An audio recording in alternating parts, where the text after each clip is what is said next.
At the heart of feudal Japan, a time when honor was life and the blade was law, there emerged a warrior whose name would echo through the ages, Miyamoto Musashi. But before becoming a legend, Musashi was simply a bold and audacious boy living in the shadow of a remote village.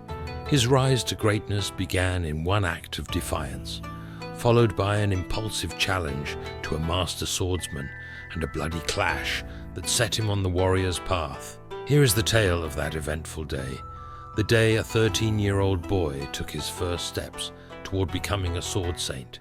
Our story begins in 1596, in the sleepy village of Hirafuku, nestled in the rugged province of Banshu. It was an unremarkable place, a small dot on the vast map of Japan, far removed from the grandeur of the imperial court or the clamor of samurai wars. That boy, known then as Ben Nosuke, but later as Miyamoto Musashi, spent those days under the care of his uncle, the priest Dorinbo. Ben Nosuke was no ordinary boy. At 13, he was already the leader of all local ruffians here, practically the commander-in-chief of every prank and mischief in Hirafuku. But there was something more to him, a restless energy, a fierce determination that set him apart. He was born into a warrior family, and though his father was absent, the samurai's blood flowed through his veins. One fine morning, a vagabond came to Hirafuku. His name was Arima Kihei, a swordsman of the Shinto Ryu, a wandering swordsman seeking to prove his skill and build his reputation. He erected a bamboo fence at the end of the village and plastered a notice on it in bold lettering that he was ready to face anyone who wanted to try him out with the sword. The challenge sent out by Kihei was a call for the brave, a summons to the daring. But it was not an experienced warrior who answered. It was Ben Nosuke. On his way home from his calligraphy lesson, he saw the signboard and impudently smeared Yasuo Kihei's gold letters with his brush. Instead, he wrote, "Miyamoto Ben Nosuke, residing at the Shorenin, will give you a match tomorrow." It was not just bravado. He was now going to position himself as a warrior in a world filled with danger and death, an impetuous gesture born of youthful arrogance, yet it would forever alter the course of his life. When Kihei returned and viewed his defaced challenge, he was outraged.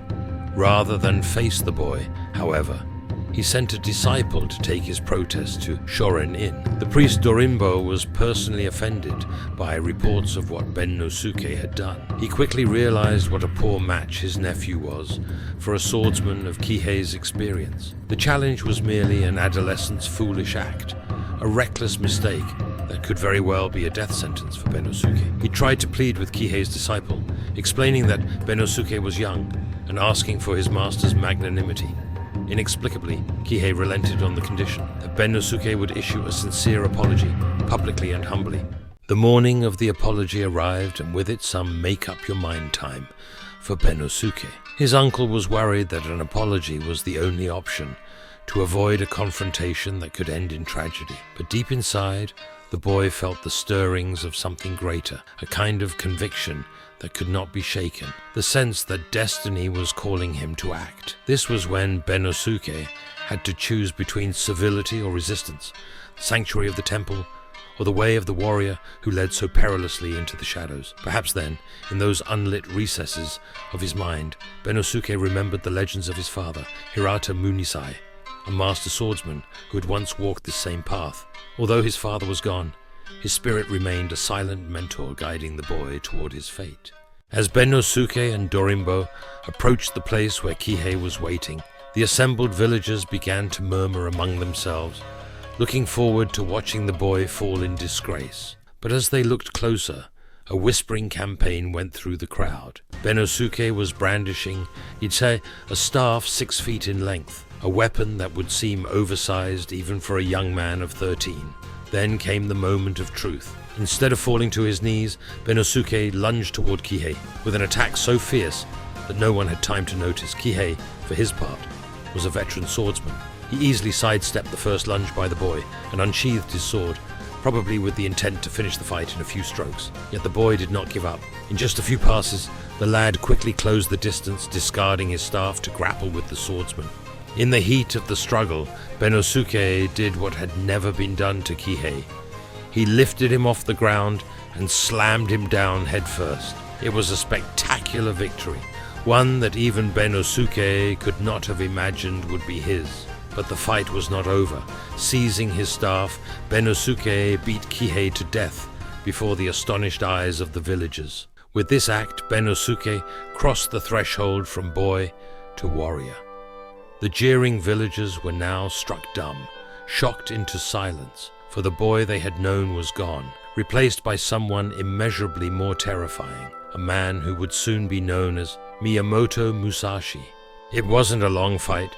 Benosuke went back to Shorin Inn with Kihei's blood still on his hands. His spirit remained unbroken, but something was different. He continued his studies in calligraphy, Confucianism, and Buddhism, as if nothing had changed. The one who once led the village ruffians now carried the load of a man who had taken a life. For the next 3 years, Benosuke lived in quiet seclusion, honing his skills in the shadow of the temple and the mountains. He practiced the way of the sword, the way of the brush, and the way of the mind, preparing himself for the journey that lay ahead. Benosuke's transformation was now complete. He had earned the right to call himself a warrior, but in his heart he felt there was still a long way to go. So one day, in the early spring of 1599, he was 16, and he made a fateful decision to leave Hirafuku, his uncle, and to leave behind the name Benosuke forever. Carrying nothing but a staff in his hand and a fire in his heart, he left the village and ventured into the hills, seeking the path of the Shugyosha, the wandering swordsman. Through Japan's rugged wilderness, Benosuke, now Miyamoto Musashi, traveled. He would duel the greatest swordsman of his era, create his tradition of fighting, and write the Book of Five Rings, a tome that would forever enshrine his martial arts philosophy. But the tale of Musashi is not all about conquering the sword. It is likewise about conquering oneself. His mortality pushed him to take up this challenge, to understand that victory comes from disregarding thoughts of life and death. From then on, this principle guided him through every battle, both on the field and within his mind. Musashi's story is one of relentless perfectionism, beginning with the bold actions of a boy and culminating in the wisdom of a master. The legend of Miyamoto Musashi is something far beyond violence and victory.